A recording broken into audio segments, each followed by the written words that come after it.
qoraa Faarax Jaamac Xandulle ila soo dhaweeya qoraaga buugga. Qoraaga haddaan si kooban sharaxaad uga bixiyo wuxuu ku dhashay uu ku barbaaray gobolka Mudug wuxuu ka dhameeyay iskoolka Umar Samatar jaamacadda Red Sea University wuxuu ka qaatay Public Administration jaamacadda East Africa University wuxuu ka qaatay Education oo Geo iyo History ah Hargeysa College wuxuu ka qaatay Diploma oo English ah shahaadooyin badan oo kale ayuu haystaa qoraaga waxaana kamid ah QuickBook Teachers Training Management of Schools Good Government Computer hal abuur ganacsi iyo waxyaalo kale oo fara badan hadda waxaan isweydiinaynaa khibradaha shaqo ee uu leeyahay qoraaga khibradaha shaqo uu leeyahay waxa kamid ah koow way tira badan yihiin laakiin oo soo koobayno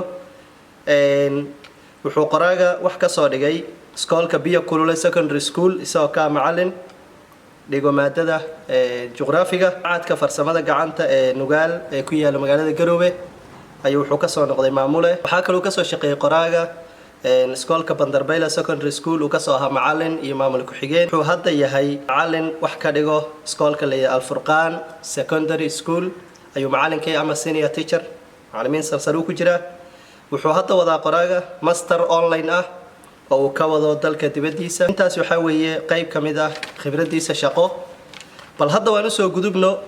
qoraaga kale oo kamid ah shaqooyinka uu qabto inuu kamid yahay saxayaasha imtixaanka ka wasaaradda waxbarashada muddo 4 sano ayuu saxayay wuxuu qoray 2 buug oo kala ah Geography Form 4 oo iskoolo badan dhigtaan iyo Geography Form 1 iyo Form 2 marka Geography Form 4 kaas weeye Form 1 iyo Form 2 oo su'aalaha jawaabana uu dhigay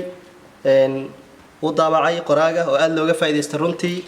inta kaliya kuma koobno qoraaga shaqooyinku soo qabtay waxa kamid ah wuxuu kamid ahaa